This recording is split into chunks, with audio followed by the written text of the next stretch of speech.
जय श्री राम। शंखनाद में आपका स्वागत है। ममता बनर्जी ने भारतीय सेना को भी राजनीतिक पार्टी समझ लिया था। उन्हें लगा था कि जिस तरह वो बीजेपी के खिलाफ, बीजेपी के नेताओं के खिलाफ कोई भी बयान दे देती है और वो बयान राजनीतिक बयान के नाम पर उस पर कुछ नहीं होता है, कोई ध्यान नहीं जाता है, तो वो उसी तरह भारतीय सेना के खिलाफ भी कुछ भी बोल सकती है। और उन्होंने बोला, लेकिन अब वो बोलकर फंस चुकी हैं। और दूसरी बार है जब वो भारतीय सेना के नाम पर राजनीति कर रही थी और ये राजनीति उन पर ही भारी पड़ चुकी है। ममता बनर्जी ने एक बयान दिया भारतीय सेना के खिलाफ, भारतीय सैनिकों के खिलाफ, और अब वो बयान उन पर भारी पड़ गया है क्योंकि अब उस बयान पर एक्शन होने वाला है और खुद सेना ने इसकी मांग की है, उनके बयान पर आपत्ति जताई है। ममता बनर्जी ने 13 जनवरी को कहा था कि कोलकाता में जो फोर्ट विलियम है वो भारतीय सेना की पूर्वी कमांड का मुख्यालय है, फोर्ट विलियम में। अब इन्होंने कहा था, ममता बनर्जी ने, कि फोर्ट विलियम में एक कमांडर जो है वो बीजेपी के लिए एसआईआर का काम कर रहा है। पार्टी कार्यालय की तरह कमांड में, जो पूर्वी कमांड का मुख्यालय है, वहां पर काम किया जा रहा है, पार्टी कार्यालय का काम हो रहा है। और कृपया करके मैं विनती करती हूं, अनुरोध करती हूं कि ऐसी गतिविधियां ना करें। अब इन्होंने साफ तौर पर आरोप लगाया कि फोर्ट विलियम में, यानी कि जो मुख्यालय है पूर्वी कमांड का, वहां पर बीजेपी का काम हो रहा है, वहां पर एसआईआर का काम हो रहा है और एक कमांडर जो है वहां के, वो ये कर रहे हैं। हालांकि मैं नाम नहीं लेना चाहती हूँ, ये बोला ममता बनर्जी ने कि मैं नाम नहीं लेना चाहती हूँ, लेकिन ऐसा हो रहा है। अब इस पर पूर्वी कमांड ने आपत्ति जताई है। पूर्वी कमांड के 2 सैन्य जनरल वो मिले हैं राज्यपाल सीवी आनंद बोस से। 2 आर्मी जनरल ने मुलाकात की है पिछले हफ्ते। 13 जनवरी को ममता बनर्जी का बयान, उसके कुछ समय बाद ही 2 आर्मी जनरल गए, लोक भवन गए, राज्यपाल से मिले और उन्होंने आपत्ति जताई और साथ ही नाराजगी जताई कि ममता बनर्जी का ये बयान सही नहीं है, बेहद आपत्तिजनक बयान है और इस तरह राजनीति में सेना को घसीटना ठीक नहीं है। सेना राजनीति से अलग है और सरकार कोई भी आती है, सेना का जो काम है देश की सुरक्षा का, सेना वो काम उसी तरह से करती रहती है। उसका सरकार बदलने से सेना में क्या सुधार होंगे, सेना कितनी मजबूत होगी या क्या स्थितियां बनेंगी, वो सरकार बदलने से जरूर बदलता है, लेकिन जो सेना की भावना है, देश सुरक्षा की भावना है, वो सरकार बदलने से नहीं बदलती है और उसको पार्टी से नहीं जोड़ना चाहिए, वरना सेना पर लोगों के भरोसे को चोट पहुंचेगी, भरोसा कम होगा। क्योंकि जो ममता बनर्जी की पार्टी के समर्थक हैं, उन्हें तो सेना से भी चिढ़ होने लगेगी कि अरे ये जो यहाँ भारतीय सेना का मुख्यालय है वो तो बीजेपी का साथ दे रहा है, वहां तो बीजेपी के लिए काम हो रहा है, तो कल को कुछ टीएमसी के नेता, टीएमसी के गुंडे जो हैं वो मुख्यालय पे पहुंच जाएंगे हंगामा करने के लिए।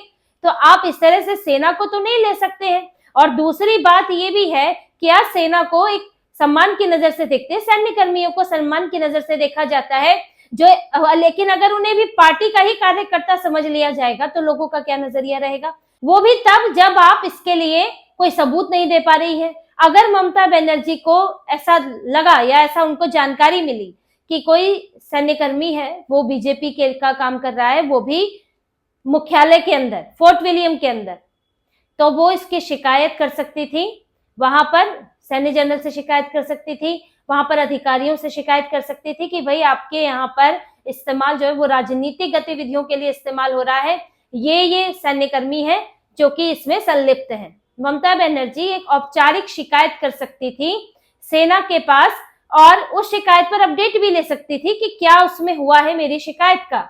वो मुख्यमंत्री है, छोटी मोटी बात नहीं है। और अगर वहां भी बात नहीं बनती तो रक्षा मंत्रालय को शिकायत कर सकती थी, कोई कार्रवाई ना होने पर कलकत्ता हाईकोर्ट जा सकती थी। उनके पास, एक राजनीतिक पार्टी के पास, वो भी जो सत्ताधारी है, उसके पास विकल्पों की कमी तो है नहीं। तो लेकिन ममता बनर्जी ने क्या किया, ना उन्होंने कोई औपचारिक शिकायत की, ना उन्होंने कोई लेटर कहीं लिखा, उन्होंने मीडिया में ये बयान दिया और उसके कोई पुख्ता सबूत भी नहीं दिए।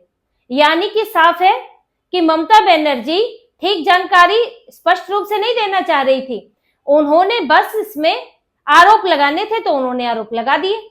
लेकिन अब सेना भी नहीं बख्शने वाली है कि अगर आपके पास कोई सबूत है तो हमें दिखाइए, वरना इस तरह के बयान नहीं दीजिए। और यही शिकायत राज्यपाल से की गई है और राज्यपाल ने कहा है कि वो इस मामले को देखेंगे और उन्होंने इसकी जानकारी रक्षा मंत्रालय को की है। रक्षा मंत्रालय से इस पर चर्चा की है और साथ ही उन्होंने मीडिया को बताया है कि मैं इस बयान पर मैं खुद देखूंगा उन्होंने क्या कहा है और अगर ये संवैधानिक मर्यादाओं का उल्लंघन हुआ तो फिर मैं इसमें हस्तक्षेप करूंगा।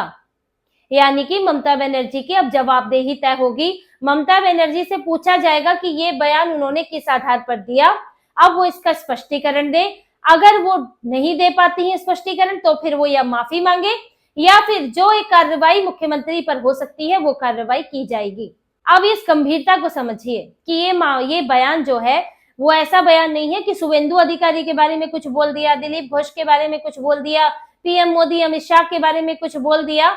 अब ये वो नहीं है, ये तो आप कुछ भी बोल देते हैं, वो राजनीतिक बयान के नाम पर जो है उसको चलने दिया जाता है, छोड़ दिया जाता है। लेकिन यहाँ तो सेना का मामला है और जब सेना की तरफ से शिकायत हुई है, आर्मी जनरल आए हैं, तो यानी मामले को गंभीरता से लिया जा रहा है और ममता बनर्जी अब इसमें फंसती जा रही है। प्रक्रियागत तरीके से होगा लेकिन अब ममता बनर्जी पर कार्रवाई तो होगी ही होगी, उनसे जवाब तो मांगा ही जाएगा। तो ये ममता बनर्जी की हालत दिखाता है कि वो किस स्तर तक गिर आई है, उनकी राजनीति कहां पहुंच गई है, कि वो दिखाना चाहती है बंगाल के लोगों को कि देखिए पूरा सिस्टम जो है वो बीजेपी की मदद कर रहा है। चुनाव आयोग, भारतीय सेना, यहाँ के केंद्र से आए हुए अधिकारी सब बीजेपी को मदद कर रहे हैं। मैं और मेरी बेचारी पार्टी, हम लोग को कोई मदद करने वाला नहीं है, हम लोग घिर गए हैं और फिर भी हम आपके लिए खड़े हैं, इसलिए हमें वोट दे दो। यही एक परसेप्शन बनाना चाहती है, अवधारणा बनाना चाहती है ममता बनर्जी। सेना को घसीटने का वरना कोई मतलब नहीं है। मैं आपको पहले भी बता चुकी हूँ, ममता बनर्जी ये लोगों के दिमाग में भरना चाहती है कि मैं तो विपक्ष में हूँ, मैं लड़ रही हूँ मोदी से, मैं लड़ रही हूँ शाह से, मैं को सत्ता में नहीं हूँ, मैं तो भाई लड़ाई लड़ रही हूँ, आपकी लड़ाई लड़ रही हूँ केंद्र से, जबकि 15 सालों से खुद मुख्यमंत्री हैं और वो पावर में है, पूरी मशीनरी उनके पास है, एक एक अधिकारी उनके पास है, लेकिन फिर भी वो जनता को भ्रम में डालना चाहती है। और ये पहली बार वो सेना को टारगेट नहीं कर रही है। इससे पहले परेड ग्राउंड में जब ममता बनर्जी का वहां पर एक प्रोग्राम होना था और इनको सिर्फ 2 दिनों की अनुमति मिली थी, क्योंकि परेड ग्राउंड है वो जमीन सेना की है, रक्षा मंत्रालय की है, तो उसमें सेना की ही परमिशन लेनी होती है। 2 दिन के लिए मिली थी और क्योंकि ऐसी जगहों की सुरक्षा भी सुनिश्चित करनी होती है तो ज्यादा दिनों तक जमावड़ा नहीं लगाया जा सकता। लेकिन इन्होंने क्या किया, टीएमसी ने वहां पर अपना स्टेज बनाकर, तंबू गाड़कर वहां पर कई दिनों के लिए छोड़ दिए। बार बार इनसे रिक्वेस्ट की गई, सेना की तरफ से अनुरोध किया गया, लेकिन ममता बनर्जी उनकी पार्टी ने सुध नहीं ली। फिर जब सेना ने खुद कार्रवाई की और खुद वो मंच हटाया, इनके टेंट तंबू हटाए, तो ममता बनर्जी दौड़ी दौड़ी आ गई परेड ग्राउंड में कि अरे हमसे बोल दिया होता, हम खुद हटा लेते, ये ऐसे करने की क्या जरूरत थी, रक्षा मंत्री केंद्र ये सब करा रहा है, कहां से आपको आदेश मिल रहे हैं। तो इसमें इन्होंने केंद्र को घुसा लिया, लेकिन इनका तंबू तो हटा। तो ममता बनर्जी के खिलाफ कार्रवाई तो होगी ही। और ये ममता बनर्जी की कई हार जो उन्हें इस बीच मिल रही है, चाहे सुप्रीम कोर्ट से हो एसआईआर को लेकर या फिर आईपैक मामले में हो, तो ममता बनर्जी को बैक टू बैक झटके लग रहे हैं। और एक झटका ये भी है, अभी ममता बनर्जी का डर देखिए कितना बड़ा हुआ है। इसी सब के कारण हर बार जो वो सुप्रीम कोर्ट से विफल होकर उनकी पार्टी आती है तो उनको फिर नए चीजें सूझती है कि कैसे वो बंगाल पर कंट्रोल करें। अभी बंगाल में आशा वर्कर्स वो अपने वेतन बढ़ाने के लिए 15,000 वेतन करवाना चाहती हैं और अपना बीमा कवर चाहती हैं।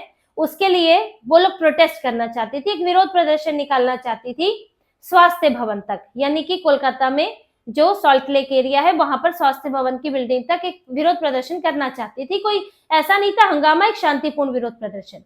लेकिन देखिए ममता बनर्जी की सरकार में क्या होता है, आशा वर्कर्स को सियालदे रेलवे स्टेशन और हावड़ा रेलवे स्टेशन से उतरने ही नहीं दिया जाता ताकि वो कोलकाता पहुंच ही ना सके। वहीं बैरिकेडिंग हो जाती है और उनको वो लोगों को धरने के लिए रेलवे स्टेशन पर ही बैठना पड़ता है, लेकिन उन्हें कोलकाता नहीं आने दिया जाता। और जो कोलकाता में विरोध प्रदर्शन करने वाली है उनको हिरासत में ले लिया जाता है। तो ये मनमानी है ममता बनर्जी की, जो सरेआम है कि आप एक सामान्य आशा वर्कर क्या कर लेंगी भाई। वो अपना विरोध प्रदर्शन एक दिन करके चली जाती, लेकिन नहीं, ममता बनर्जी तो कैसे भी साम दाम दंड भेद करके वो यहाँ सत्ता पाना चाहती हैं, तो जरा भी विरोधी आवाज नहीं सुनना चाहती हैं। ऐसे तो दिन भर फ्रीडम ऑफ स्पीच की बात करते रहो और लोकतंत्र में आप एक विरोध प्रदर्शन नहीं करने दोगे। तो ये तो ममता बनर्जी का डर है कि छोटे छोटे विरोध प्रदर्शन भी उनको लगते हैं कि उनके हाथ से जैसे सत्ता निकल जाएगी। और जो बेलडांगा में हो रहा है, ये यहाँ के विरोध प्रदर्शन रोक रही है। यहाँ की आशा वर्कर हिरासत में ले लेती हैं, रेलवे स्टेशन से हिरासत में ले लेती हैं, लेकिन मुर्शिदाबाद में जब बाबरी मस्जिद के लिए नींव डाली जाती है और जगह जगह से मुसलमान इकट्ठा होता है, तो वो हिरासत में नहीं ले पाती है ममता बनर्जी।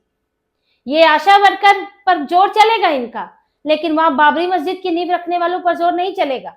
और ना ही अब इनका मुर्शिदाबाद में जोर चल रहा है, या कहे कि इन्हीं के लोग हैं।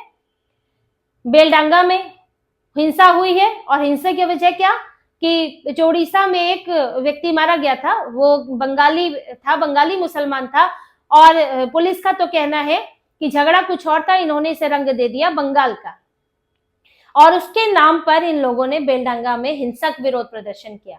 उससे पहले फरक्का में बीडीओ के दफ्तर में हंगामा किया और एसआईआर के खिलाफ वहां पर आग लगा दी, तोड़फोड़ कर दी।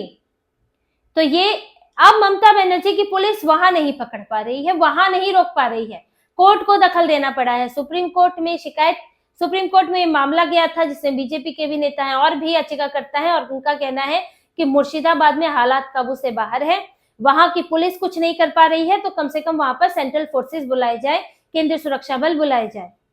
अब इसके बाद सुप्रीम कोर्ट ने सलाह दी है इनकी सरकार को कि आप अगर स्थितियां आपसे नहीं संभल रही हैं तो केंद्रीय सुरक्षा बलों की मदद लें और उन्हें बुलाए।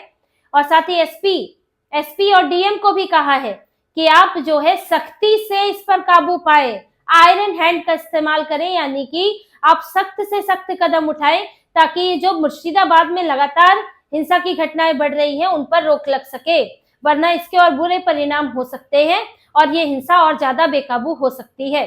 साथ ही ये भी इसमें सामने आया कि बीएसएफ की 5 टुकड़ियां वहां पर मौजूद हैं, 5 यूनिट वहां पर है, लेकिन इस्तेमाल सिर्फ एक का किया गया। तो ये ममता बनर्जी की पुलिस, यहाँ पर ममता बनर्जी का प्रशासन मुर्शिदाबाद में बांग्लादेश से सटे इलाकों में जहां घुसपैठिए हैं, जो मुस्लिम बहुल इलाके हैं, वहां पर इनको लकवा मार जाता है, सुन्न पड़ जाता है, किसी को कंट्रोल नहीं कर पाते हैं। और इनके अलावा जो बाकी सब जगह है ये तुरंत हिरासत में ले लेते हैं।